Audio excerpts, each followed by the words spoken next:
सावधान। नमो अरिहन्ताणम्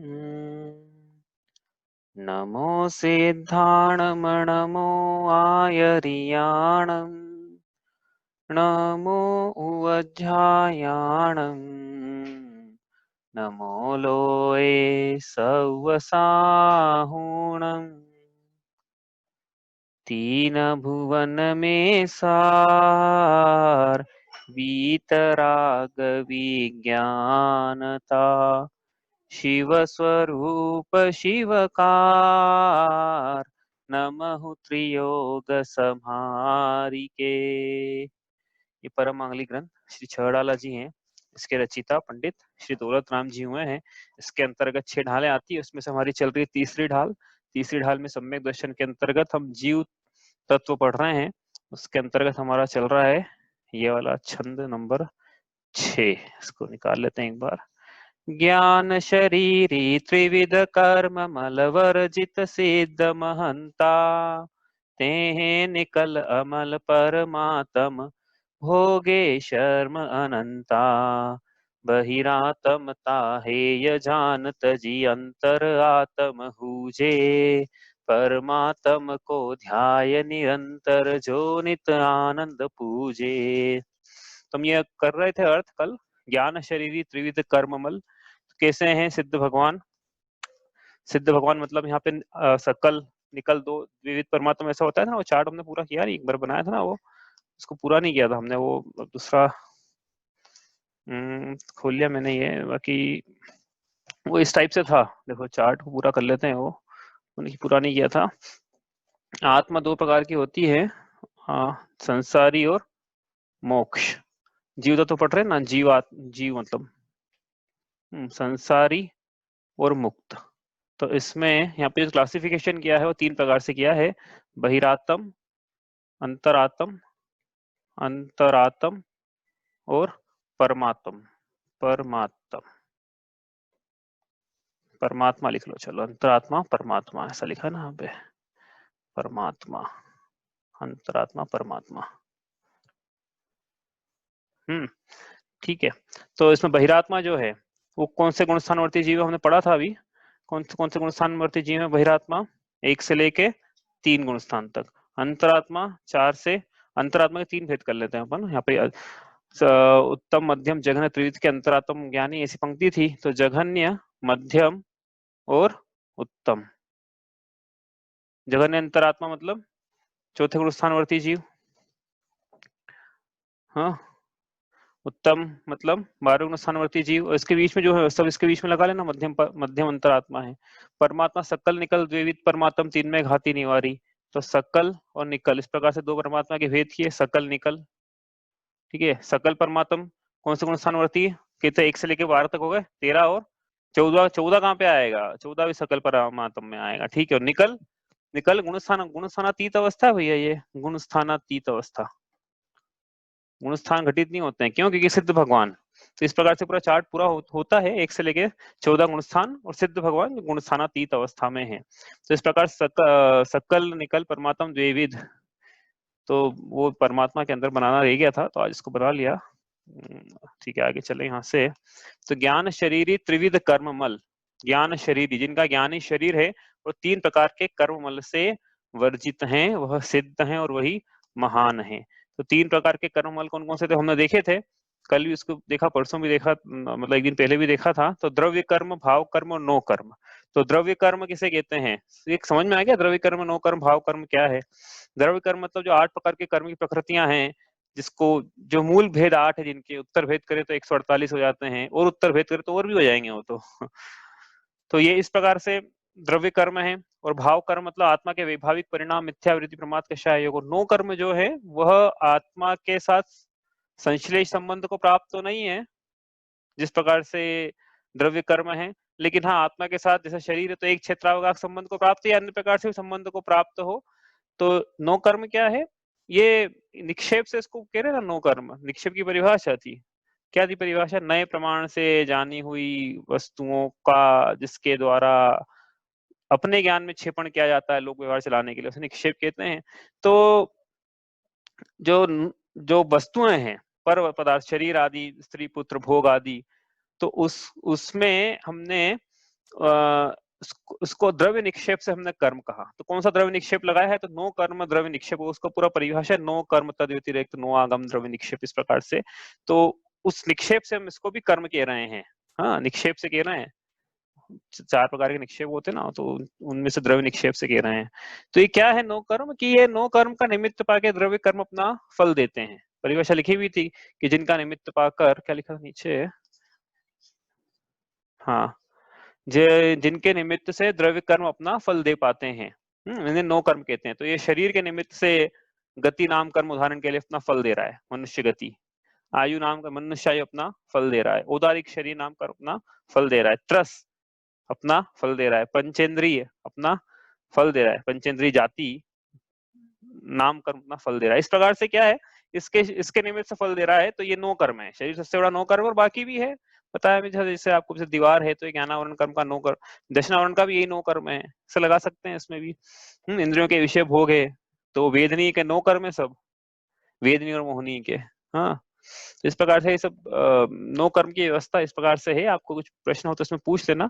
तो अब ये 3 प्रकार के कर्ममल हैं। सिद्ध भगवान तो इन 3 प्रकार के कर्ममल से रहित होते हैं, ऐसा पढ़ा हमने अभी। अब आपको यहाँ से आगे चले हम। कोई प्रश्न हो ना आपको तो पूछ लेना। मैंने कल भी बताया था आपको, बेसिक से बेसिक प्रश्न भी रह जाता हो ना इसमें, तो आप पूछ लेना, संकोच मत करना भाई। कोई ऐसा नहीं है कि सभी स्टार्टिंग से पढ़ते हैं। यहाँ पे हमने भी स्टार्टिंग से पढ़ी की थी, कुछ पता नहीं था फिर तो कुछ होता पूछ लिया करो। ठीक है, अब यहाँ से सिद्ध भगवान जो है 3 प्रकार के कर्ममल से वंचित होते हैं, ये तो बात समझ में आ गई। गुणस्थानातीत अवस्था। अब आप ये बताओ कि अरिहंत भगवान जो है 13वें गुणस्थान में, हाँ, उनके कितने कर्ममल होते हैं 3 में से? हाँ, ये आपको बताना है। चलो, कौन बता रहा है? सिद्ध भगवान के 3 कर्ममल नहीं है। नो कर्म है ना, अरिहंत भगवान शरीर है। हाँ, अरिहंत भगवान के तो एक तो बताया कि नो कर्म तो है भाई। क्यों नो कर्म है? क्योंकि शरीर है ना, शरीर सबसे बड़ा नो कर्म है। तो शरीर है, अरिहंत भगवान के सकल परमात्मा है, तो एक तो नो कर्म तो है। और क्या बताओ आगे? द्रव्य कर्म भाव कर्म में से क्या है क्या नहीं है? ये सब सिर्फ नो कर्म नहीं हुए, नो कर्म में बाकी तो सब हो चुके हैं। बाकी सब नहीं है। भाव कर्म भी नहीं है और द्रव्य कर्म भी नहीं है। ठीक है, ऐसा ही कह रहे। और कोई कुछ कहना चाहता है? नो कर्म तो है, और द्रव्य कर्म भाव कर्म का देखते हैं क्या है। बताओ भाई, कौन बताना चाहता है? और कोई?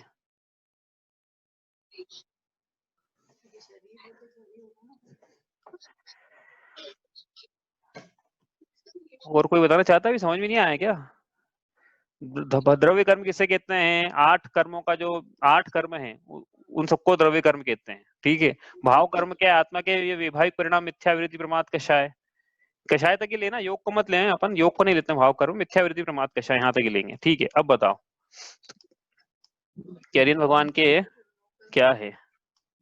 नहीं, मिथ्या भी नहीं है, अवृत्ति भी नहीं है, प्रमाद भी नहीं, और कषाय भी नहीं, तो भाव कर्म नहीं है। ठीक है, तो अरिहंत भगवान के भाव कर्म नहीं है, मिथ्यावृत्ति प्रमाद कषाय नहीं। योग है, तो अपन योग को गौण कर दो, क्योंकि योग से क्या, आश्रव का, योग बंध का कारण नहीं है। आश्रव भले हो जाए, योग से बंध नहीं होता है योग से, इसलिए अब इसलिए परिभाषा भी ऐसी बनी थी। भाव कर्म वो है जिनसे द्रव्य कर्मों का बंध होता है। आपको परिभाषा लिखी थी ना ऊपर, देखो पर लिखी थी, शायद ये लिखी होगी परिभाषा मैंने, कि जिनसे बंध होता है, जिनसे कर्म बंधता है। देखो ये लिखा था ना यहाँ पे, बंधता ऐसा लिखा था, आश्रव होता है ऐसा नहीं लिखा है यहाँ पे क्यों नहीं लिखा? क्योंकि योग से आश्रव तो होता है, लेकिन योग से बंध नहीं होता। ऐसा पढ़ेंगे, अभी बंध पढ़ेंगे जब, आपको नहीं पता कोई बात नहीं है, अभी पढ़ेंगे इसको अपन, विशेष रूप से पढ़ेंगे, बंध की चर्चा आएगी जब। तो अरिहंत भगवान के मिथ्यावृत्ति प्रमाद कषा है, ये नहीं है। तो यही तो बंध के कारण थे, ये नहीं है। योग है क्या? हाँ, योग तो है। सहयोग केवली अब तक है 13वें गुणस्थान में, तब तो 14 गुणस्थान में भले वो भी नहीं हो, लेकिन 13वें गुणस्थान की प्रमुखता से वर्णन करें तो योग तो रहता है अरिहंत भगवान के, लेकिन उससे बंध को प्राप्त नहीं होता, इससे हम बोलेंगे भाव कर्म नहीं है। ठीक है, तो मिथ्यावृत्ति प्रमाद कषा है, इसका अभाव है अरिहंत भगवान के, इसलिए भाव कर्म नहीं है। अब द्रव्य कर्म बचे भी अरिहंत भगवान के, बताओ। देखो एक्सरसाइज से क्या दिमाग खुलता है, आपको समझ में आता है कि हाँ अच्छा इसको बोलते हैं क्या। हाँ बोलो। द्रव्य कर्म में 4 कर्मों का ही नाश होता है, आखिरी में जाके 8 कर्म का नाश होता है। इसका बिल्कुल मतलब 4 कर्म तो रहेंगे। बिल्कुल सही बोला आपने, 4 हैं 4 नहीं है द्रव्य कर्म। तो इनके कितने हैं? 3 कर्म में से इनके 1.5 कर्म हैं, 9 कर्म, और द्रव्य कर्म आधे हैं।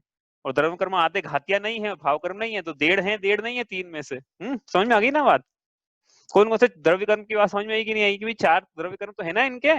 अभी तो 4 की तो नाश हुआ, अभी ज्ञान आवरण, दर्शन आवरण, मोहनी और अंतराय का। इन 4 का नाश हुआ तो अनंत चतुष्टय प्रकट हुआ, अनंत ज्ञान, अनंत दर्शन, अनंत सुख, अनंत वीर्य प्रकट हुआ। लेकिन अभी सूक्ष्मत्व, अवगाहनत्व, अव्यबाधत्व ये प्रकट नहीं हुए इनके अभी। क्यों? क्योंकि इनके अभी 4 आघाती कर्म जो शेष है ना, अभी अरिहंत भगवान के थोड़ी इनका नाश हुआ है। अरिहंत भगवान तो नाश कर, इनका नाश कर लेंगे अरिहंत भगवान, तो सिद्ध हो जाएंगे वो अगले समय में, तो अरिहंत नहीं रहेंगे फिर वो। तो अरिहंत की बात करेंगे तो अब ये 4 है, 4 नहीं। आ गई बात समझ में? आ गई ना? और 9 कर्म तो है। ठीक है, आई बात समझ में? चलो बढ़िया। ये 13वां गुणस्थान की अपेक्षा से कथन करा, आप 14वां भी ले सकते हो इसमें, ऐसा वो नहीं है कि 14 के अंत, 14 का अंत समय छोड़ देना, बाकी स्थूल रूप से 14वां गुणस्थान भी ले सकते हैं यहाँ पे। ठीक है, 12वां गुणस्थान क्षीण मोह। ओहो, अब थोड़ा डिफिकल्ट हो गया। इसमें 3 में से कौन से हैं, कौन से नहीं है? बताओ अब। बताओ, ये कौन बता रहा है? जिसने नहीं उत्तर दिया वो दे तो यार, अच्छा रहे, तो हमको लगा समझ में आ रहा है। भले गलत तो दो भाई, सही सही देना जरूरी थोड़ी है, अपने उत्तर देना है। आपने तो उत्तर दो, आपने नहीं होता कि सही उत्तर दो तो उत्तर दो बस, थोड़ा दिमाग लगाओ। क्षीण मोह, क्षीण मोह समझ में आ गया? रिवीजन चल रहा है ऊपर। छपक श्रेणी में मुनिराज 12 गुणस्थानवर्ती, छपक श्रेणी में 10वें के बाद 12वां। 3 में से को भाई आसान है, तो बहुत आसान है। इसमें तो अंतराय का भी उदय रहता है, हाँ बिल्कुल सही। मतलब 5 कर्म रहेंगे। हाँ 5 रहेंगे और 3 नहीं रहेंगे, ऐसा आप बोल रहे हैं। ठीक है, नहीं मतलब 5 तो है, अब बाकी 5 तो हाँ तो हाँ, वो बाकी कौन कौन से देखो ना, बिल्कुल सही जा रहे हो आप, थोड़ा और कोशिश करो। और कौन कौन से हैं? द्रव्य कर्म की बात करें, चलो ये डिफिकल्ट सबसे ज्यादा है। तो द्रव्य कर्म में से 8 में से कितने हैं, कितने नहीं? मूल प्रकृति की बात कर रहे हैं अपन। मूल प्रकृति में 8 में से, अभी 148 में नहीं खोल रहे अपन। तो बताओ, ये 5 तो हो गए। 5 कौन कौन से हो गए? एक तो अरिहंत भगवान के 4 आघाती, 4 होगा ना आघातिया। कौन कौन से? आयु नाम गोतंत्राय तो है इनके, क्षीण मोही के। अरिहंत भगवान की जब है तो इनकी तो ऑब्वियस सी बातें हैं। और एक्स्ट्रा में क्या है? अब अंतराय आ गया, क्योंकि अनंत वीर्य प्रकट नहीं हुआ। और मोहनी भी आ गया, ऐसा कोई बोल रहा है। नाम ही क्षीण मोह है उसका और बोलो भाई, समझ में आया तो बोलो, नहीं तो मैं ज्यादा उसका समय नहीं लेता हूँ, खुद बता देता हूँ। आगे आप सोचो, आपका दिमाग थोड़ा काम करे, एक्सरसाइज होगी दिमाग की भी। लिखूं मैं ही? अरे इसका मतलब समझ में नहीं आया, इसका मतलब ये हो गया है। वापस समझेंगे कल, फिर गुणस्थान का रिवीजन करेंगे। तो ये क्षीण मोह है ना, तो क्षीण मोह में अभी क्या है इनके? केवल ज्ञान हो गया क्या? तो फिर ज्ञानावरण का उदय चल रहा है कि नहीं चल रहा है? केवल दर्शन हुआ, हो गया क्या? तो केवल दर्शन का उदय चल रहा है कि नहीं चल रहा है? और अंतराय का चल ही रहा है। मैंने ये बताया था, आपको याद हो तो, कि यहाँ पे सुख तो प्रकट हो गया है। क्वालिटी तो ऐसी है सिद्धों की, अव्यवहादत्व को गौण कर देता हूँ, लेकिन क्वांटिटी वैसी नहीं है। क्यों? क्योंकि अंतराय का उदय चल रहा है यहाँ पे। तो ये ज्ञान और दर्शन और सुख, ये तो उधार बैठे हैं। इस चीज के लिए उधार बैठे हैं कि हम तो अनंत रूप से प्रकट होने के लिए उधार बैठे हैं, लेकिन बस एक बार अनंत वीर्य प्रकट होगा तो हम भी साथ में प्रकट हो जाएंगे। तो इनमें से कुछ भी अनंत रूप को प्राप्त नहीं है। क्यों नहीं है? क्योंकि वीर्य नहीं है। और ज्ञानावरण, ज्ञानावरण भी अनंत को प्राप्त नहीं है, तो ज्ञानावरण का उदय चल रहा है। दर्शनावरण अनंत होने को प्राप्त, दर्शनावरण का उदय चल रहा है। मोह भी अनंत होने को प्राप्त नहीं है, लेकिन मोह का क्षय हो चुका है, लेकिन वो अनंत होने को प्राप्त इसलिए कि अंतराय का उदय चल रहा है। जब तक अंतराय अनंत होने को प्राप्त नहीं होगा। तो यहाँ पे क्या है? क्षीण मोह में 7 कर्म हैं, 7 हैं, और एकमात्र कौन सा नहीं है? इतना तो पता है ना कौन सा नहीं है? कौन सा नहीं है? अरे थोड़ा कंफ्यूजन हो रहा है। तो एक कौन सा नहीं? 7 है, एक नहीं है। नाम ही क्षीण मोह है उसका, तो मोहनी नहीं है यहाँ पे। मोहनी की सत्ता ही नहीं है। मोहनी की सत्ता छपक 10वें गुणस्थान के अंत में सूक्ष्म लोभ का क्षय कर दिया था। सूक्ष्म लोभ चारित्र में होने की प्रकृति है। और छपक श्रेणी जब मानना शुरू की थी, 7वें गुणस्थान, अधिकतम 7वें गुणस्थान दर्शन मोह का भी क्षय कर दिया। 10वें गुणस्थान के अंत में चारित्र मोह का क्षय कर दिया। तो मोह का क्षय तो हो गया, तो 12वें गुणस्थान में तो आ गए, लेकिन अभी केवल दर्शनावरण, ज्ञानावरण और अंतराय का क्षय नहीं हुआ है। अब जब होगा तब अरिहंत बनेंगे, यदि यहीं हो जाता तो यहीं अरिहंत हो जाते। इसका मतलब है ये। चलो ये तो हो गया। अब 9 कर्म है कि नहीं है इनके, कि अशरीरी हो गए, क्षीण मोही जो है, तो भैया सिद्ध भगवान के ही है, बाकी सब में तो राइट आएगा, सीधी सी बात है, बाकी सबके शरीर है। हाँ, तो सबके 9 कर्म है ही। अब भाव कर्म इनके हैं कि नहीं है, ये बड़ा इंपॉर्टेंट क्वेश्चन है। बताओ भाई, कौन बताएगा? समझ में आ रहा है कि नहीं आ रहा है? मेरे को तो डाउट हो रहा है। समझ में आ रहा हो तो बड़ा आसान है।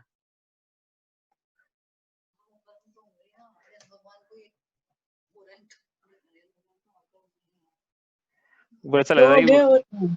हाँ योग है। हाँ, योग को लेकिन हम भाव कर्म नहीं बोल रहे ना, भाव कर्म हमने ऊपर परिभाषा वाली लगाएंगे जिससे बंधता है। तो योग से बंधता नहीं है ना कर्म, तो योग होने पर भी भाव कर्म नहीं बोल रहे हैं हम, क्योंकि जिससे बनता है वो परिभाषा लगाएंगे भाव कर्म की। मिथ्या भी नहीं, अविरति भी नहीं, प्रमाद भी नहीं, कषाय भी नहीं, कुछ भी नहीं। तो बस फिर मिथ्या, अविरति, प्रमाद, कषाय नहीं तो भाव कर्म नहीं है। भाव अरे नहीं। अरे और इतना दिमाग लगाने की जरूरत ही नहीं थी ना उसको। तो जो मोहनी प्रकृति की सत्ता ही नहीं बची, तो जिसके मिथ्या, अविरति, प्रमाद, कषाय ये सब मोहनी के उदय से होते हैं। चारित्र मोहनी, दर्शन मोहनी के उदय से मिथ्यात्व, और चारित्र मोहनी के उदय से अविरति, प्रमाद, कषाय। तो जब मिथ्यात्व ही नहीं है तो उदय किसका चलेगा? तो भाव कर्म कहाँ से आएंगे फिर? सत्ता में ही नहीं है जब मोहनी कर्म, तो भाव कर्म नहीं है। अच्छा हो भैया, ये मैंने ले लिया विषय, नहीं तो मेरे को लगता था कि आपको उसका तो बड़ा रिवीजन करना पड़ेगा अपने को। चलो भैया, अब और ट्रिकी करते थोड़ा सा।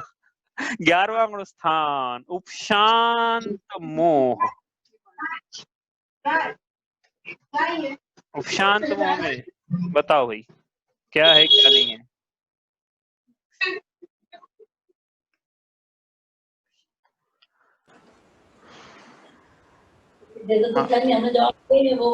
आठों ही कर्म रहेंगे इसमें तो। इसमें 8 कर्म तो, द्रव्य कर्म तो 8 हैं। चलो 8 हैं द्रव्य कर्म, 8 आ गए। जब कर्म क्योंकि बोलना भाव तो कर्म कर्म बोलना भी पड़ेगा रहेगा। कौन सा वाला। हाँ, द्रव्य कर्म, नो कर्म, भाव कर्म, क्योंकि कर्म 3 प्रकार के हो गए अपने तो। ठीक हाँ, है द्रव चलो। कर्म रहेगा तो भाव भी रहेगा फिर तो। अगर मोहिनी है तो भाव भी है। हाँ, तो ये ऐसा बोलने की मोहनी है तो भाव भी है। चलो, और कोई कुछ बोलना चाहता है? शरीर है तो नो कर्म भी है। शरीर शरीर है है तो तो नो नो कर्म कर्म भी है, है। ठीक है। अब भाव कर्म का क्या लेकिन? तो ये ठीक है, माना है आपकी बात को कि सत्ता है, सत्ता है मोहनी की, लेकिन ये सत्ता उपशम को प्राप्त है, तो ये नाम उसका उपशांत मोह है। तो यहाँ पे जीव के वैभाविक परिणाम होना चाहिए उस समय, जिस समय कर्म उससे कर्म बंधना चाहिए, लेकिन यहाँ पे मिथ्या, अविरति, प्रमाद, कषाय, ऐसे कुछ भी परिणाम नहीं हो रहे हैं जीव के। उस उपशांत मोह के काल में भाव कर्म भी नहीं है। समझ में आई ना बात? भले ही सत्ता में हो, यहाँ पे उदय की बात चलना है। भाव कर्म हमेशा उदय की बात चलना है, नहीं तो फिर तो ऐसा है, ऐसे तो फिर ऐसा हो जाएगा। देखो मैं बताऊं, यदि आप ऐसा बोलो तो जीव मान लो क्षयोक्षमी सम्यक दर्शन को प्राप्त कर लिया उसने, ठीक है, तो उसका सम्यक दृष्टि नहीं बोल सकते। क्यों? क्योंकि मिथ्यात्व की सत्ता अभी भी है ना भैया। क्षयिक थोड़ी प्राप्त किया उसने। उदय भावी क्षय चल रहा है, ठीक है, लेकिन भविष्य का भी तो सदावस्था उपशम चल रहा है, तो सत्ता में है, तो फिर सम्यक दृष्टि नहीं बोल पाएंगे सम्यक दृष्टि को। तो ऐसा नहीं, जब उदय को प्राप्त होता है तो उसके हिसाब से भाव काउंट होते हैं। ठीक है, चलो ये हो गया। अब आगे का तो अच्छा मेरे ख्याल से आसान है, एक और कर लेते हैं। 10वां, सूक्ष्म सांप्राय। तो 9 कर्म पे तो मैं राइट लगा देता हूं। अब चलो आगे। 9 कर्म और भाव कर्म में से कौन से हैं, कौन से नहीं हैं?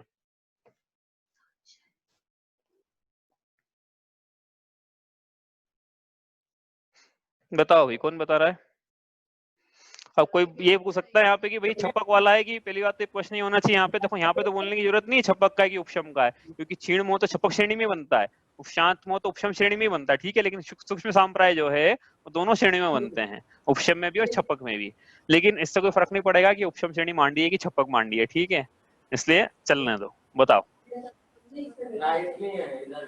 आपका चलाऊं लाइट? मैं बताऊं? हाँ बताओ। द्रव्य कर्म में 8 आ गए, 8 आ गए, 9 कर्म 7.5। तो पूरे रहेंगे। हाँ, 9 कर्म तो पूरे हैं, यहाँ पे 8 हैं। और भाव कर्म, भाव कर्म का क्या? अरे गुणस्थान का नाम क्या है? सूक्ष्म सांप्राय। सांप्राय का मतलब होता है कषाय, सूक्ष्म सांप्राय। तो सूक्ष्म कषाय, भाव कर्म रहेंगे।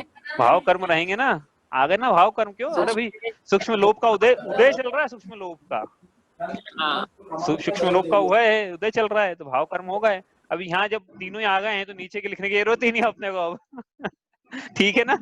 अब यही 10वें गुणस्थान सूक्ष्म संप्राय में जो तीनों चल रहे हैं, तीनों में राइट लग गए हैं, तो 9वें 10वें में पहले तक चले, तीनों में राइट लगते चले जाएंगे। ये तो एक स्थूल रूप से विवेचन है, लेकिन अब ये भाव कर्म में और 8 में से कौन कौन किस, मतलब भाव कर्म के अपन दर्शन मुख की बात करें, चारित्र मुख की बात करें, तो भाव कर्म में किसकी सत्ता है, किसका उदय है, उसकी अपन कल विवेचना विस्तार से करेंगे। कौन से गुणस्थान में किसका उदय है और क्या चल रहा है, अपन वो कल देखेंगे। ठीक है, तो ये त्रिविध कर्म मल, ऐसा 3 प्रकार के अपन तो यहाँ पढ़ रहे थे। सिद्ध भगवान तीनों ही प्रकार के कर्म मल से वर्जित होते हैं। ठीक है, सही बात समझ में आई है ना?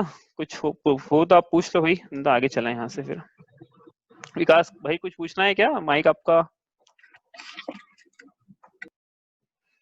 चलो ठीक है, आगे चलें अब यहाँ से। तो ज्ञान शरीरी त्रिविध कर्म मल, 3 प्रकार के कर्म मल से वर्जित हैं सिद्ध भगवान, और वो महान है। इसलिए महान है वो, मतलब महान होने का पैमाना क्या है? जिनके पास कुछ भी ना हो वही महान है, जिनके पास सब कुछ है वो महान नहीं है। तो जिसका एक्सटर्नल परिग्रह है वो तो संसारी है, जिनके पास परिग्रह बिल्कुल है ही नहीं, आंतरिक परिग्रह भी नहीं है, योग तक जिनका चला गया। योग चांचल्य हुआ अविरुद्ध, सकल चेतन निकल निष्कंप, ऐसे हो गए हैं वो। योग चांचल्य हुआ अविरुद्ध, सकल चेतन निकल निष्कंप। अरे ओ योग रहित योगीश रहो यो काल अनंतानंत। आई बात, पंक्ति समझ में आई? अब नहीं आई?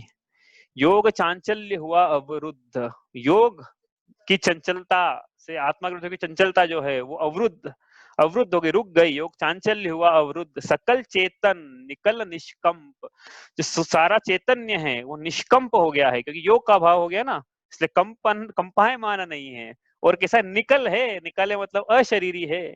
योग चांचल्य हुआ अविरुद्ध, सकल चेतन निकल निष्कंप। अरे ओ योग रहित योगीश, हे सिद्ध भगवान, अब आप योग रहित हो गए, अब आप योगीश हो और रहो यो काल अनंतानंत। अब के कब तक रहोगे ऐसी अवस्था में? अब अनंत काल तक रहोगे। इसी सिद्ध भगवान की पूजा भैया, आप क्या अर्थ निकालते चले आना वहां से, नहीं तो पढ़ना सार्थक है, नहीं तो निकला कि निकला अर्थ ये तो पूजा तो कर ली बहुत बार सिद्ध भगवान की, लेकिन ये जो मैं पूजा लेके आऊँ ये युगल जी ने लिखी हुई है। हाँ, नहीं तो आप बोलो कि हमारी वाली पूजा में तो आते ही नहीं है ये। हाँ, तो ये युगल जी ने पूजा लिखी है, उसकी जयमाला है ये। चलो आगे चले। तो ते हैं निकल अमल परमात्मा। आपने हैंड रेस किया है, आपको पूछना है क्या अमृता जी? योग की परिभाषा क्या होती है, मतलब योग किसे मानते हैं? 3 भुवन में सार, वीतराग विज्ञानता शिव स्वरूप शिवकार नमहु त्रियोग संहार के। योग की परिभाषा है मन वचन काय के निमित्त से आत्मा के प्रदेशों का परिस्पंदन, योग कहलाता है।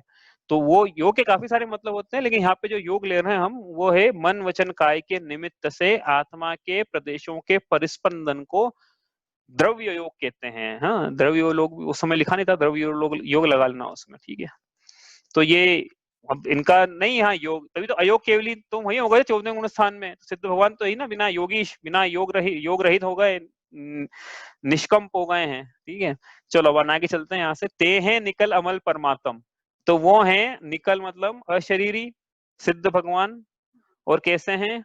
अमल हैं, सभी प्रकार के मल से। 2 प्रकार के मल पढ़े थे हमने, बहिरंग अंतरंग। बहिरंग में 2 प्रकार देखे थे हमने, ये 2 प्रकार के द्रव्यमल और भावमल। से द्रव्यमल 2 प्रकार के देखे थे, अंतरंग बहिरंग, है ना। इस प्रकार से अमल है, परमात्म है, और कब तक सुख का आवेदन करेंगे? कब तक? अनंत काल तक, शाश्वत अचल, रहो यो काल अनंतानंत।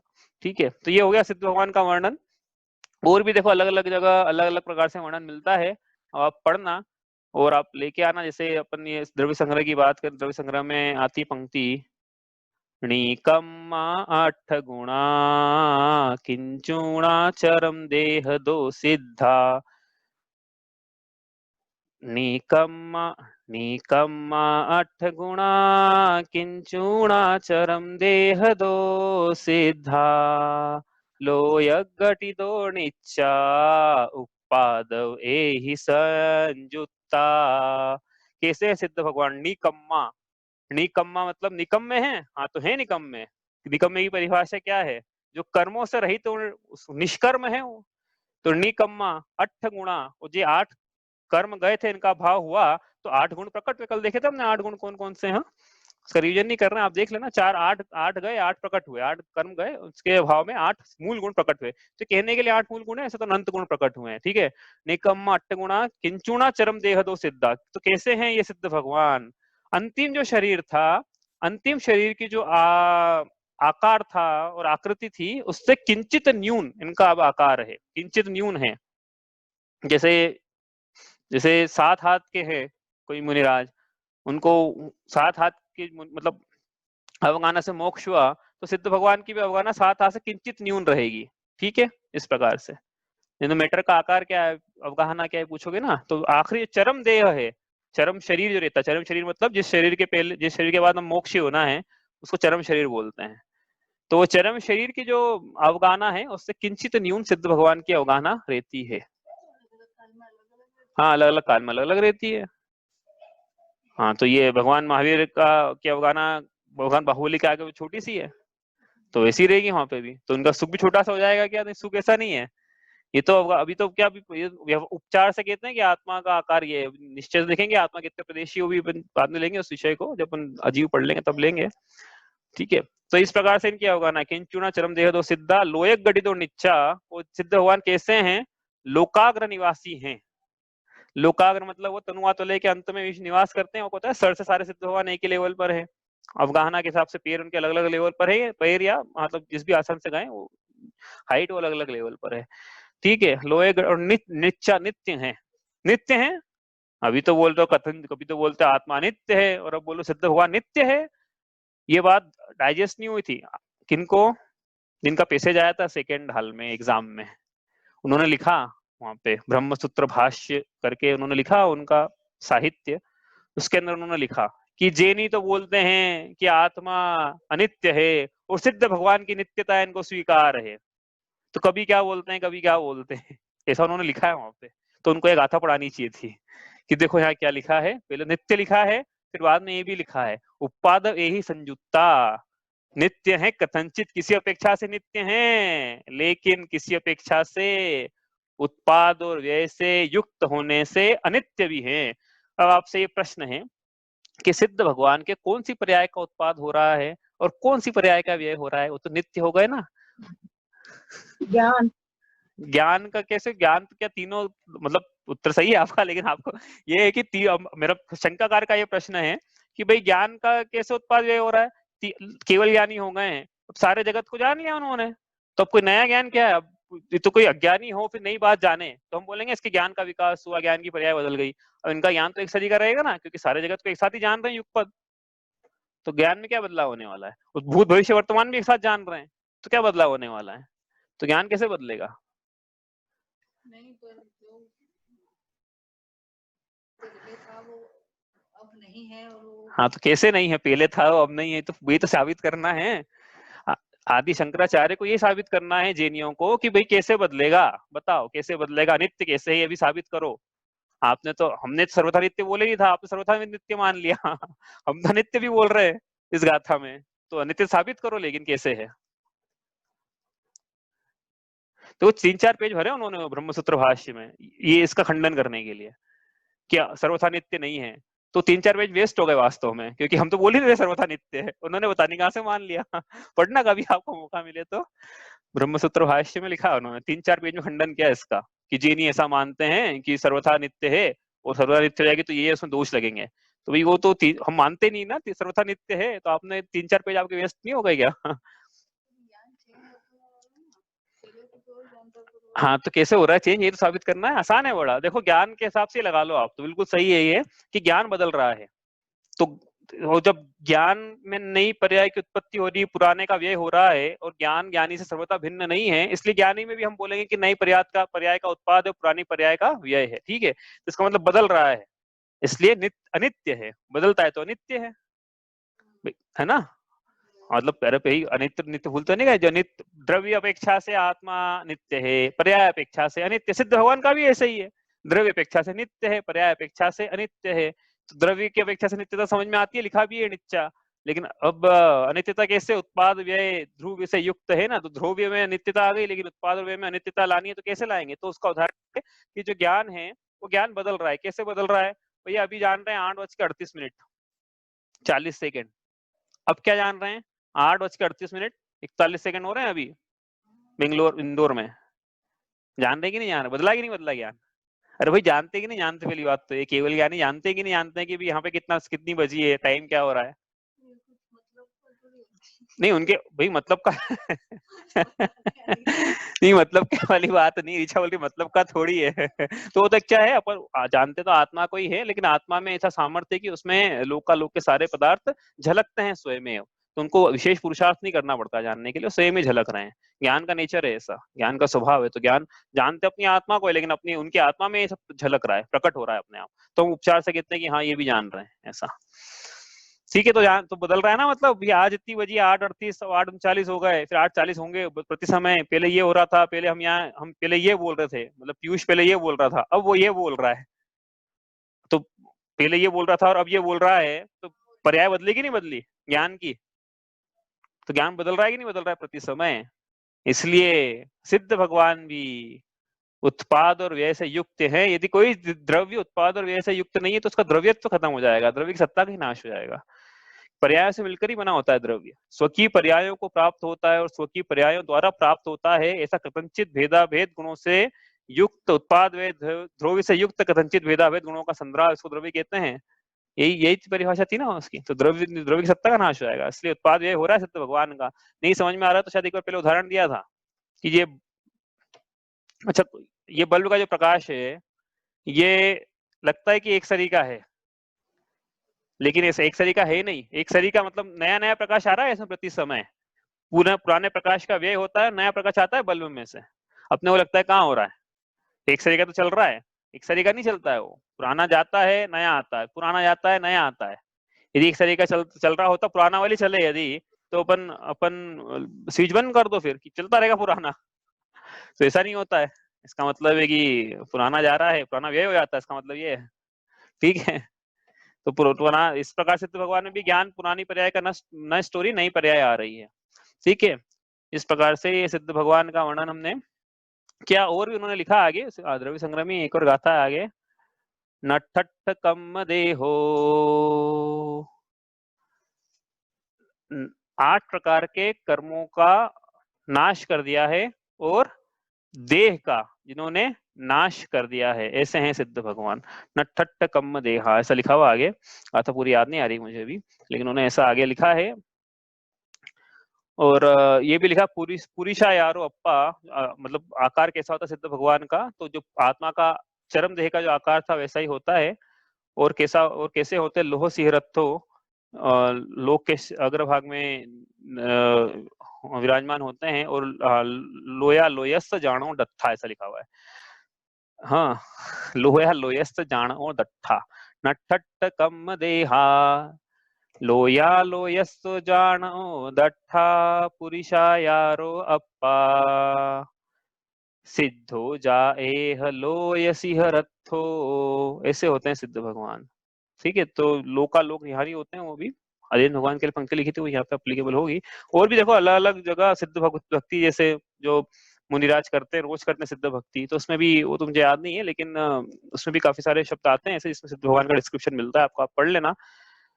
और नहीं समझ में आया तो वहीं अर्थ देख लेना चले अपन आगे। तेह निकल अमल परमात्म भोगे शर्म अनंता, अनंत काल तक वो सुख का भोग करते हैं। ठीक है, ये हो गए 14 गुणस्थान, गुणस्थानातीत अवस्था।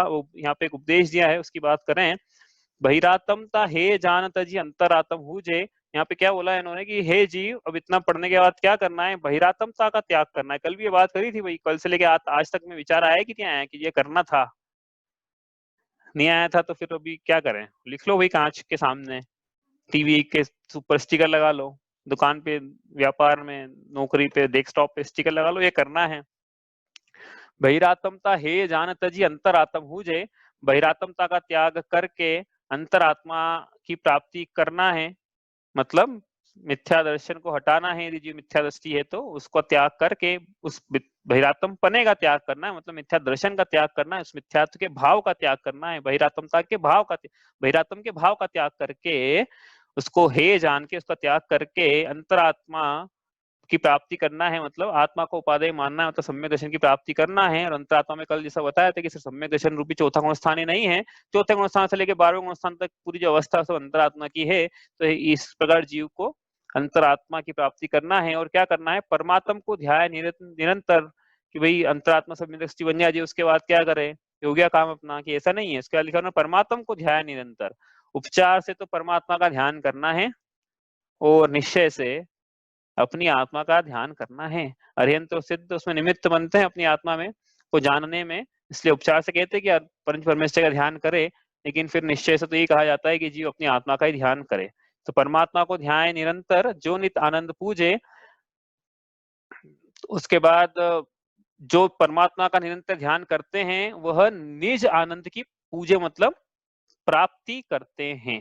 नीचे क्या लिखा है, पूजे का मतलब प्राप्त किया जाता है, जिसके द्वारा अपने आनंद को प्राप्त किया जाता है। मतलब हमें प्राप्त करना है ऐसे आनंद को, निज आनंद को। कहीं नित्य आनंद भी लिखा है, नित्य मतलब जो नित्य आनंद है उसको प्राप्त किया जाता है, जिसके कारण। तो भाई ये सब काम हमें करने के लिए बोले, याद करना तो ठीक है, लेकिन करना है हमें। कैसे करना है तो कल बताया थोड़ा सा। कैसे होता है, तत्व विचार करना है जीव को, जो तत्व पढ़ रहे हैं कि मैं जीव हूँ, अजीव नहीं हूँ, अजीव में सुख नहीं है, मिथ्यावृत्ति प्रमाद कषाय योग ये सब आश्रव के कारण है, मिथ्यावृत्ति प्रमाद कषाय ये सब बंध के कारण है, और मुनिराजों की अवस्था ही श्रेष्ठ है, संवर का कारण है, और तप की अवस्था, उपवास आदि ध्यान की अवस्था, निर्जरा ये कथनचित उपादेय है, और मोक्ष ही पूर्ण उपादेय है। इस प्रकार से तत्व का विचार करना है। तो हमने शॉर्ट में बताया, लेकिन इसको करना कैसे हो, तो अपने ऊपर ऐसे मैंने आपको बताया था कि भोजन के समय कि भोजन में लेश मात्र भी सुख नहीं है। षट रस मिश्रित भोजन से, तो सिर्फ पूजा की पंक्ति नहीं है, वो लगाना है उसको यहाँ पे भोजन करते वक्त। तो उसका कम से कम विचार तो करे जीव कि वो इससे आत्म रस अनुपम चखने से इंद्रिय मन इच्छा शमन हुई। वास्तव में तो आत्मा में सुख है, और आत्मा का सुख का वेदन करके ही इंद्रियों और मन की इच्छा का शमन होता है। अदरवाइज तो और कोई इसमें शमन करने में और कोई अनादिकाल की जो इच्छा ज्वाला है उसको शमन करने में इंद्रिय के विषय भोग काम नहीं आने वाले हैं, उसमें सम्यक ज्ञान रूपी मेघों का जल ही काम में आएगा। ठीक है, ये अपना वर्णन हुआ है इसका। अब आगे चले हम। कुछ पूछना है आपको तो पूछ लो इसमें, अब नहीं तो आगे चलना है यहाँ से। हमको कुछ पूछना है क्या?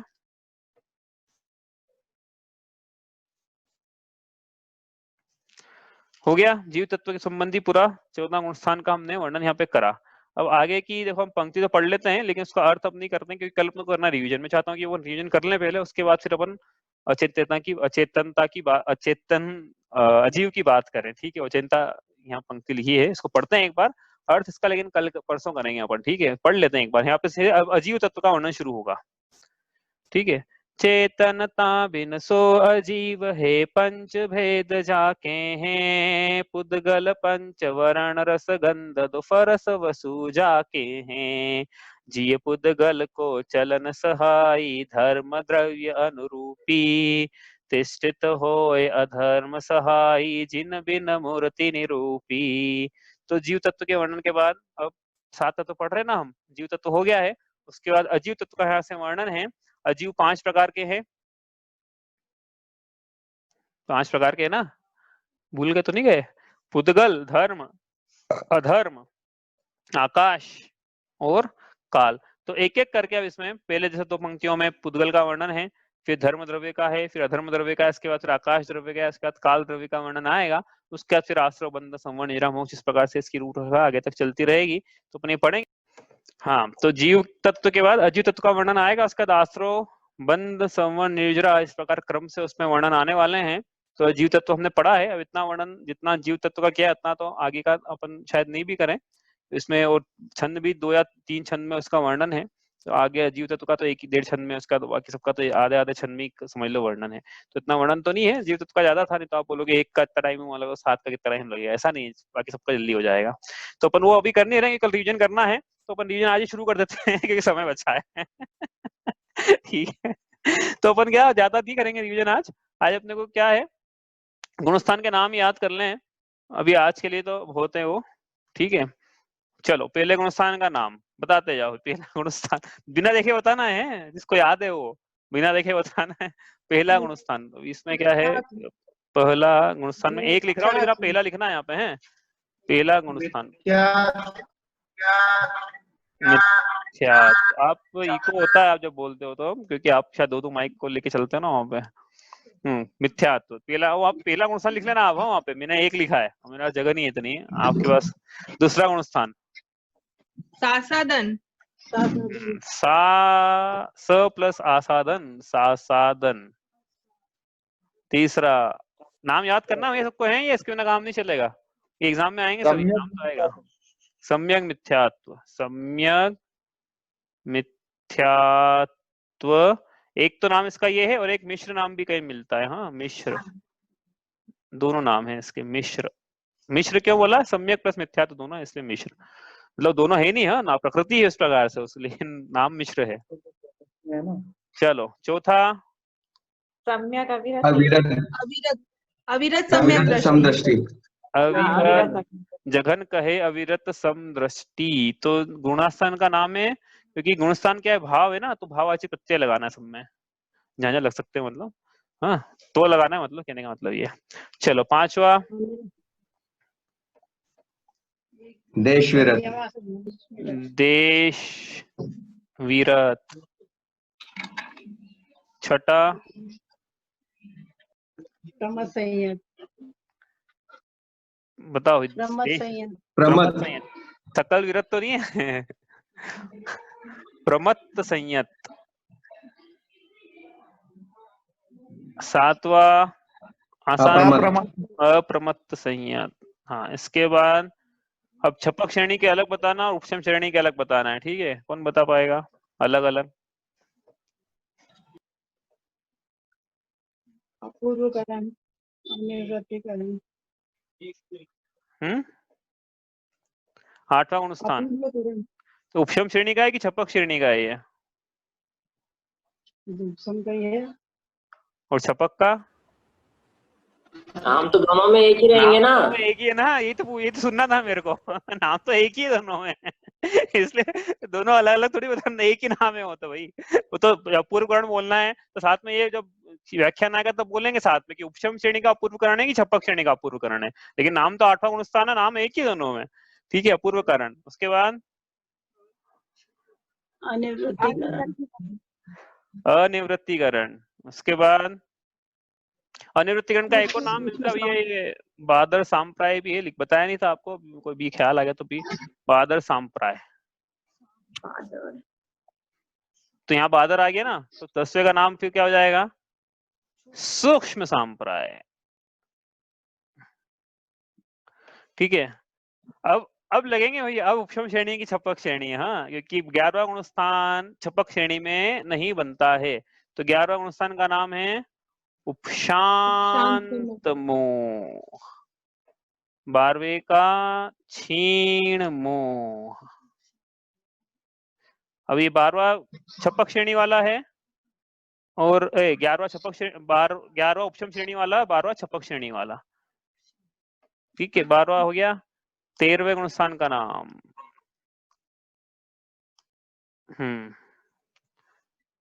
13वें गुणस्थान का नाम अरिहंत, केवली, संयोग केवली, संयोग केवली, सहयोग केवली, संयोग नहीं भैया, हाँ सहयोग है, सहयोग, हाँ संयोग नहीं है, सहयोग केवली, और अयोग केवली, अयोग केवली। और 15वां 15वां सिद्ध भगवान। ये सुनना था मेरे को, ये 15वां गुणस्थान नहीं होता यहाँ पे। आप गुणस्थान 3 अवस्था है सिद्ध भगवान की, तो 15वें गुणस्थान में मत डाल देना उनको। ठीक है, तो क्योंकि गुणस्थान तो गुणस्थान की परिभाषा यही थी, मोहन योग की तरतमता, वो हो गई, सब जो होना था सब हो गया मोहन योग में, तरतमता में। अब कुछ तरतमता नहीं बची। अब इसमें अपन तो क्या है, इनके नाम ही पढ़ लेते हैं, आज विषय तो कल ही शुरू करेंगे। इसमें क्या है देखो, आपको जो बताया था वो विषय उस समय अधूरा रह गया था, थोड़ा सा पूरा बचा हुआ कर लेते हैं, पूरा जहाँ याद आ रहा है मुझे। क्या थोड़ा रह गया था कि यहाँ लिखा था ना अविरत, तो ये अविरत लिखा है और सम्यक तो लिखा है, ठीक है। तो यहाँ पे जो अविरत लिखा है ये अंत दीपक है, और जो सम्यक तो लिखा है ये आदि दीपक है। तो अंत दीपक और आदि दीपक क्या होता है कि जैसे दीपक की आवली है, अंत में एक दीपक रखा है तो पहले के सभी दीपक को प्रकाशित कर रहा है, और आदि में रखा है तो बाकी के सबको प्रकाशित कर रहा है। ऐसे दीपक चलते हैं, ठीक है। कैसे चलते हैं? जैसे नमो लोए सौव साहुणम, लोक पहली क्लास में करा था ऐसा, पहली या दूसरी क्लास में, कि नमोकार मंत्र में लोक के सभी साधुओं को नमस्कार किया, लोक के सभी अरिहंतों को क्यों नहीं किया, लोक के सभी सिद्धों को क्यों नहीं किया? तो साधुओं में सब आ गए क्या? सिद्ध भगवान भी आ जाएंगे क्या साधु में? हाँ, अरिहंत भगवान तक तो मान लूंगा मैं क्या आ गए किसी अपेक्षा से, लेकिन सिद्ध भगवान भी आ जाएंगे क्या? सिद्ध भगवान तो आएंगे नहीं। तो सिद्ध भगवान में सिर्फ एक सिद्ध भगवान और बाकी सब साधु पूरे। तो उसका उत्तर ये है कि नमो, ये लोए सौ बोला है, ये अंत दीपक है। तो जब इसको लगाया है तो नमो लोए सौ अरिहंताणम, नमो लोए सौ सिद्धाणम, इस प्रकार से उसका भाव निकलता है, ठीक है। इसी प्रकार आदि दीपक भी होता है। श्री वृषभो न स्वस्ति स्वस्ति श्री अजित, तो श्री वृषभो न स्वस्ति लगाया ना, न ये आदि दीपक है। बाद में कहाँ बोला न दीपक, न श्री वृषभो न स्वस्ति, बाद में न कहाँ लगाया? अरे भूल गए क्या? पूजा नहीं करना अपन तो। श्री वृषभो न स्वस्ति स्वस्ति श्री अजित, श्री संभव स्वस्ति स्वस्ति श्री अभिनंदन, तो ऋषभ में न लगाया है, बाकी सब में न ही नहीं लगाया है। तो एक बार लगा दिया है, बार बार नहीं लगाएंगे।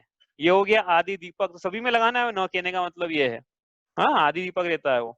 इसी प्रकार मध्य दीपक भी होता है कि मध्य में लगा दिया है हमने, आगे भी छाप लगा देना। कैसे?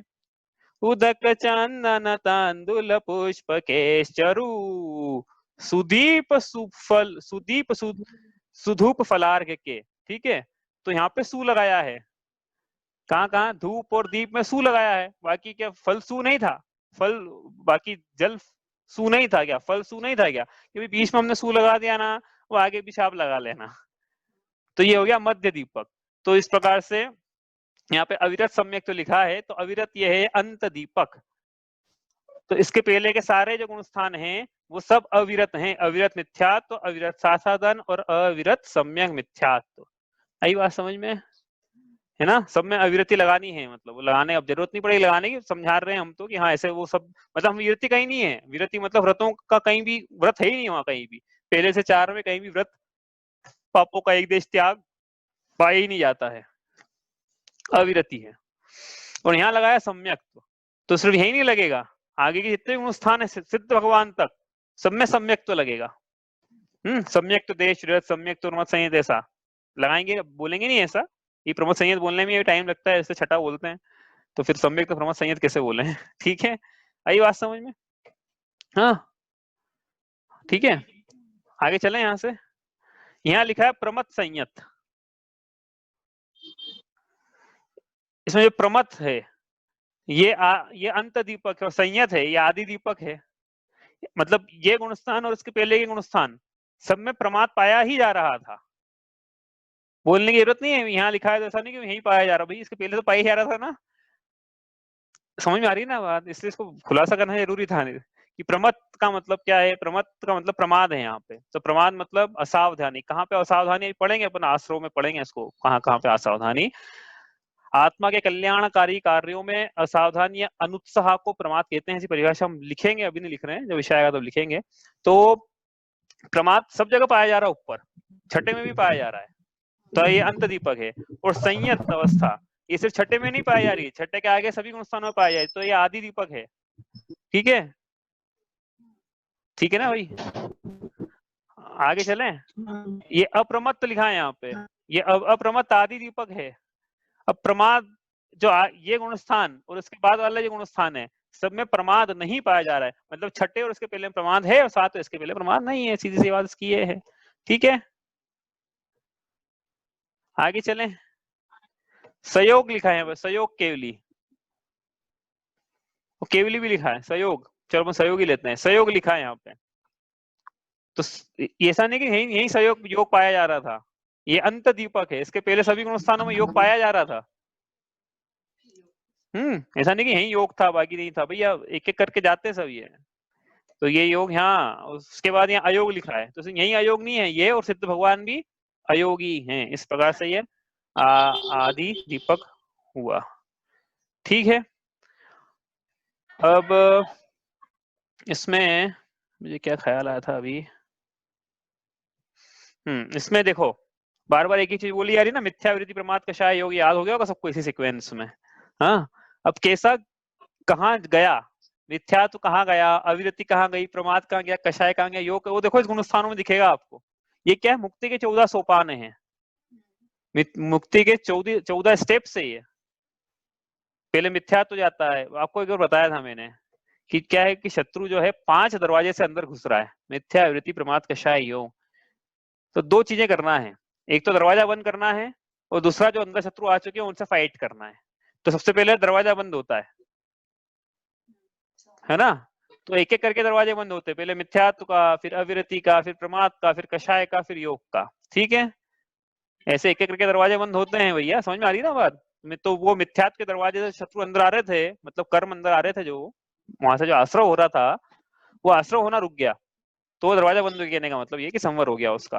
अब आप बताओ यहाँ पे मिथ्यात्व का दरवाजा कहाँ बंद हुआ, बताओ। चौथे में बंद हुआ। मिथ्यात्व का बंद हो गया। अविरति का दरवाजा कहाँ बंद हुआ, 5वें में, 5वें में हुआ। देशव्रत में। अविरति में बंद यहाँ हो गया, एक कैसे कह सकते हो, लेकिन पूर्ण तरह से तो यहाँ बंद हुआ। ठीक है, तो दोनों में लिख लेते हैं यहाँ पे। ठीक है, पूर्ण तरीके से यहाँ बंद हुआ अविरति, क्योंकि यहाँ पर देशव्रत था ना, यहाँ पूर्ण सकल विरति यहाँ हुई। ठीक है, मिथ्या अविरति। अब प्रमाद का दरवाजा कहाँ बंद हुआ, अप्रमत्त में। अप्रमत्त में है। अब बताओ यार, कषाय का दरवाजा कहाँ बंद हुआ, अब बताओ। सूक्ष्म 10वें में, 10वें में, 11वें में, बल्कि 11वें में, 11वें में। हाँ, तो एक्चुअली क्या है, अपन मतलब कौन सा दरवाजा बंद करके आगे गया जी वो लिख रहे हैं। ठीक है, तो कषाय का दरवाजा बंद करके कौन से गुणस्थान में प्रवेश होता है वो लिखो यहाँ पे। ठीक है, तो कषाय का दरवाजा तो 10वें गुणस्थान के अंत में बंद हो गया, उसके बाद जीव कहाँ गया तो वो लिख रहे हैं अपन। जैसे यहाँ पे भी मिथ्यात्व का दरवाजा बंद कर गया पहले में, तो चौथे में आया ना, यहाँ चौथे में, फिर अविरति का दरवाजा बंद किया चौथे के अंत में, तो 5वें में आया। इस प्रकार से वो है ना। इसी प्रकार यहाँ पे छठे के अंत में जब प्रमाद का दरवाजा बंद किया तो 7वें में आया जीव। उसी प्रकार कषाय का दरवाजा 10वें गुणस्थान के अंत में बंद किया तो या तो शांत मोह में जाएगा या छपक जो श्रेणी मांडी उसमें। ठीक है, तो यहाँ पे अपन लिखेंगे कषाय, कषाय के दरवाजे बंद हो गए 10वें गुणस्थान के अंत में, तो वो मतलब अपन जहाँ बंद हुआ उसके बाद वाला गुणस्थान लिख रहे हैं। ठीक है, अब योग का दरवाजा कहाँ बंद हुआ, बड़ा आसान है, तो कहाँ बंद हुआ कि 13वें गुणस्थान के अंत में बंद हुआ ना, 14वें गुणस्थान के प्रारंभ से शुरू हो गया था योग केवली का काल, तो ये योग का बंद हुआ। तो इस प्रकार एक एक दरवाजे बंद होते जाते हैं और जीव मुक्ति के मार्ग पे आगे बढ़ता जाता है। तो ये अस्त्रों, ये तो बंद की उच्छुत्ति हुई अभी, नए नवीन कर्मों का जो आना था वो रुक गया, लेकिन जो पुराने जो थे तो उनका भी क्षय किया जाता है इसी प्रकार से। तो वो भी देखेंगे इसमें ना, अभी वो अपन कल देखेंगे कि अभी इसी में देख सकते हैं, वैसे चाहो तो आप चाहो तो देख लो, चलो समय है अपने पास में। ठीक है, अब जो अंदर शत्रु आ गए थे, अब वो शत्रु कहाँ कहाँ उनका क्षय हो रहा है, उन शत्रुओं का। 2 चीजें करनी ना, देखो दरवाजा बंद करना है एक तो दरवाजा बंद हो गया, अब जो शत्रु पहले से अंदर आ गया था उसका नाश करना है। तो कहाँ पे नाश हो रहा है, तो मिथ्यात्व का नाश, जो अंदर आ चुका है उसकी बात कर रहे हैं, वही नए की बात नहीं है। नया तो आना बंद हो गया, दरवाजा बंद हो गया वहां से, अब मिथ्यात्व का नया शत्रु नहीं आएगा चौथे गुणस्थान में, दर्शन मोह का बंध नहीं होगा वहां पे। अब दर्शन मोह की बंध विच्छेदी हो चुकी है, मतलब नया शत्रु आक्रमण नहीं करेगा। लेकिन पुराना जो अंदर आ चुका था सत्ता में तो है लेकिन उदय में नहीं है, सत्ता में तो है ना, लेकिन भाई छायो क्षमिक सम्यक दर्शन के काल में मिथ्यात्व कर्म सत्ता में है, भले उदय में नहीं हो, भले उसका उदय भावी क्षय चल रहा हो, सदवस्था रूपम चल रहा हो, उदय में नहीं है वो सर्वघाती के रूप में, लेकिन सत्ता में तो है। तो सत्ता का कब, पूरी सत्ता का कब नाश हो जाएगा, सत्ता का नाश वही तो कह रहे हैं, सम्यक दर्शन के समय मिथ्यात्व का नाश थोड़ी हुआ है। सम्यक दर्शन उसका क्या छायो क्षमिक भाव है यदि, तो मिथ्यात्व, हाँ छाइक में होगा ना, ऐसा बोलो साथ में, फिर तो छाइक में होगा तो छाइक सम्यक की प्राप्ति कहाँ होगी, अब छाइक सम्यक की यदि प्राप्ति करेगा जीव तो पूरे मिथ्यात्व की शत्रु समाप्त हो जाएगा जड़ से। ठीक है, तो कहां से कहां तक क्षयिक सम्यक दर्शन की प्राप्ति हो सकती है जीव को, तो मैं लिख देता हूं भाई, ज्यादा समय नहीं लूंगा आपको। चौथे गुण स्थान से सातवें गुण स्थान के बीच में कहीं पे भी जीव को क्षयिक सम्यक्त्व की प्राप्ति हो सकती है, क्षयिक सम्यक्त्व की। हाँ, ये किसका भी, आप माइक म्यूट कर लो क्योंकि आवाज आ रही है। एक सेकंड में ही कर देता हूँ यहाँ से। क्षयिक सम्यक्त्व की प्राप्ति कहाँ हो सकती है? चौथे गुणस्थान से सातवें गुणस्थान के बीच में कोई से भी हो सकती है। चौथे में हो जाएगी, पांचवें में, छठे में, सातवें, डिपेंड करता है जीव की योग्यता, उसका ध्यान, उसकी विशुद्धि भावों की। 3 करण परिणाम 2 बार करना है तो कहाँ करेगा वो, तो वो करेगा जहाँ भी करना है उसको, चौथे से लेकर सातवें तक में तो जब भी करेगा। लेकिन क्षयिक सम्यक तो लिखना है यहाँ पे। हाँ, चारित्र भी होता है क्योंकि क्षयिक, तो सम्यक तो कर लो यहाँ पे, सम्यक तो वो जब भी करे तो वो जो शत्रु था मिथ्यात्व नाम का, और उसके जो परिवार था पूरा, हाँ, गाजे बाजे उसके जो थे, कौन कौन से, मिथ्यात्व, सम्यक मिथ्यात्व, सबका क्षय कर दिया। दर्शन मोह की सत्ता समाप्त। दर्शन मोह की हुई है लेकिन अभी चारित्र मोह की नहीं हुई, लेकिन यहाँ पे मिथ्यात्व लिखा है ना, ये दर्शन मोह की अपेक्षा लिखा है। मिथ्यात्व क्यों नहीं है? 2 मतलब होते हैं मिथ्यात्व के, कहीं दर्शन के लिए लेना है, कहीं दर्शन चारित्र, दोनों के लिए लिखना है। तो यहाँ पे जो लिया है वो दर्शन, मिथ्या दर्शन के लिए लिया है। तो मिथ्या दर्शन अब कभी, मिथ्या दृष्टि कभी जीव नहीं होगा, अंदर के जो शत्रु उनका क्षय हो गया है। अब अविरति, अविरति प्रमाद और कषाय, अब ये क्या है? चारित्र होने के भेद हैं भाई। सत्ता समाप्त करनी है अभी इनकी, तो सत्ता कहाँ समाप्त होगी? सत्ता की बात करना है अपने को। हाँ, सत्ता, ऐसा नहीं बोलना, ऐसा मत बोलना कि भैया उदय नहीं चल रहा है। हाँ, तो वो मान रहे हैं उदय, लेकिन उदय की बात भी नहीं कर रहे ना हम। सत्ता, हम तो जो भले ही उदय नहीं चले, लेकिन सत्ता में है क्या, भविष्य में उदय आ सकता है क्या, ऐसी अवस्था में पहुंचाना है जीव को। तो कहाँ पे इनका नाश होगा चारित्र होने का? तो ये सब साथ में आएंगे। अविरति क्यों है? हाँ, अविरति क्यों है? ये अविरति अप्रत्याख्यानावरण कषाय के उदय में है। प्रमाद क्यों है? प्रमाद के उदय में है। प्रमाद की प्रकृति नहीं है, लेकिन प्रमाद भी कषाय का एक भेद एक तरह से, तो कषाय के उदय में है। और कषाय क्यों है? वो भी चारों कषाय है ना। और जीव मुनि इच्छा क्यों नहीं ले रहा है? तो प्रत्याख्यान का उदय है। सूक्ष्म सांप्राय क्यों है? सूक्ष्म लोभ का उदय है। तो इसका मतलब कि चारित्रों की प्रकृतियां सभी है। तो चारित्रों की प्रकृतियों का, सारी प्रकृतियों का कहाँ पे नाश होगा? हाँ, तो 12वें गुणस्थान भी नाश तो होगा 10वें गुणस्थान के अंत में, लेकिन अपन लिख रहे हैं यहाँ पे क्षयिक चारित्र की प्राप्ति जीव कर लेगा। क्षयिक चारित्र, हाँ ठीक है।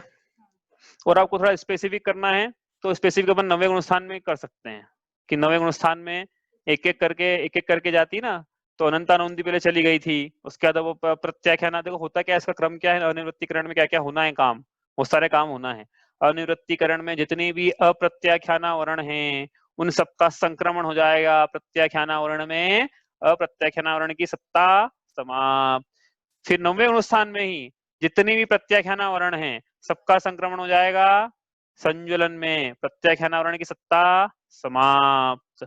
9वें गुणस्थान में ही जितनी भी स्त्री वेद और नपुंसक वेद की जो प्रकृति थी, 9 कषाय की, उन सबका संक्रमण हो जाएगा पुरुष वेद में।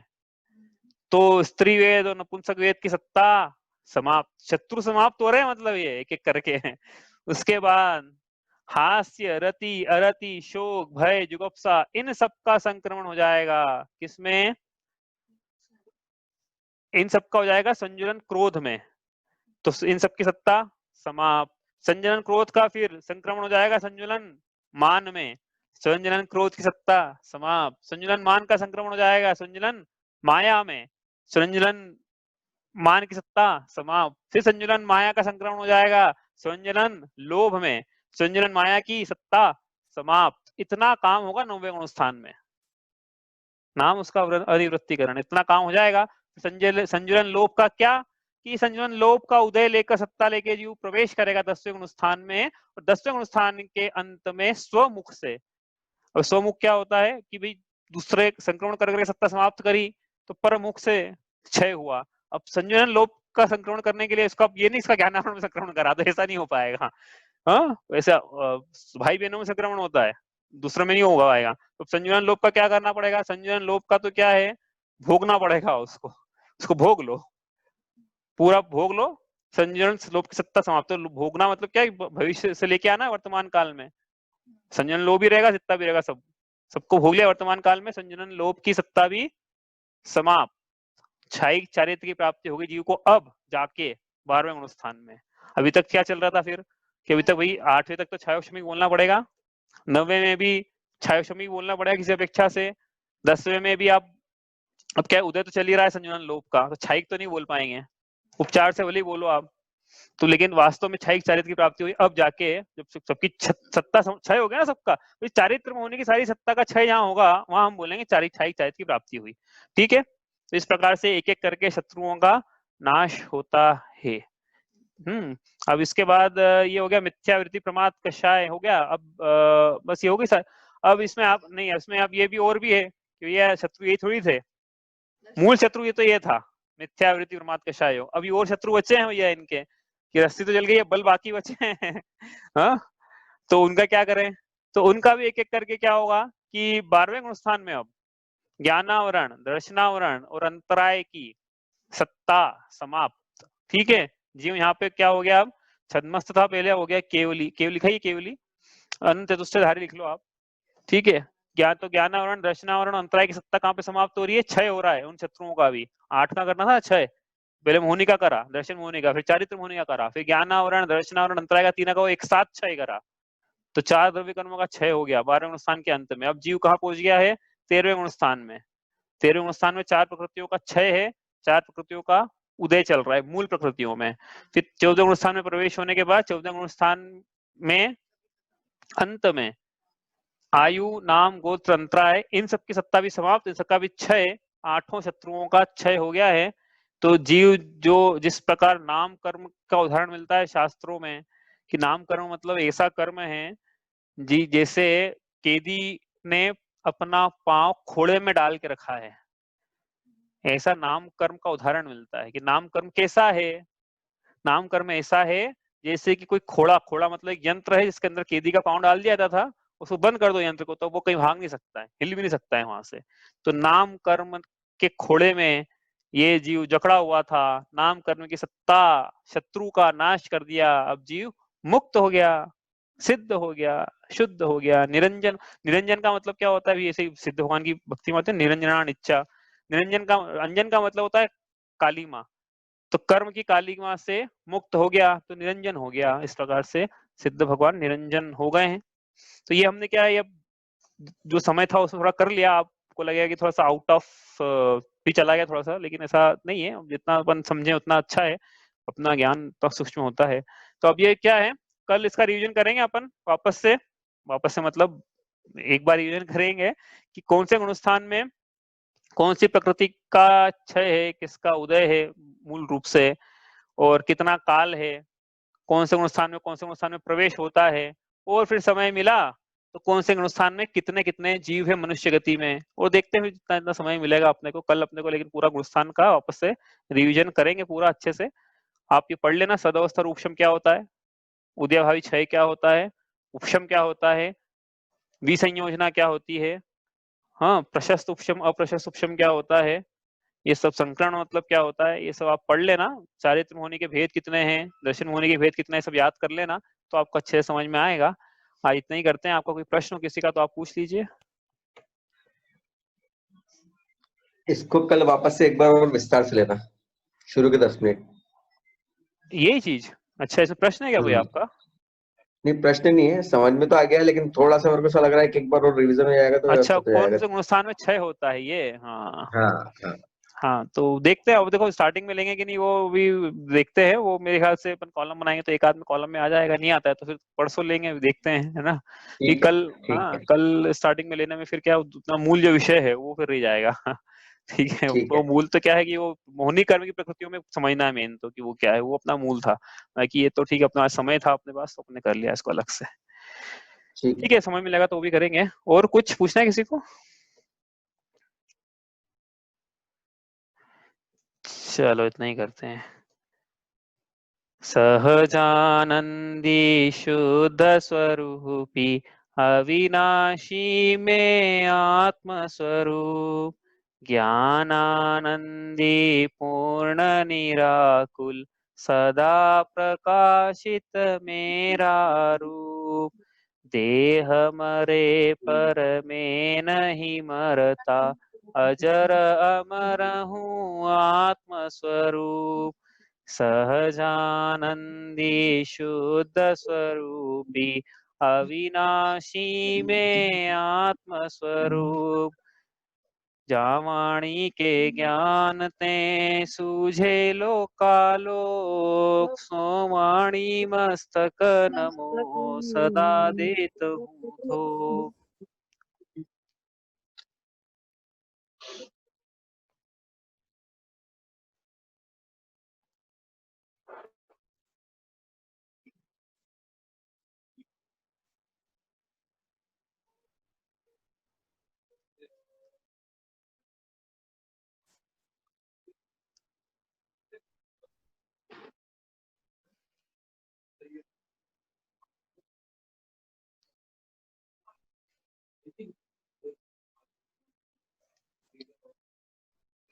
जय जिनेन्द्र।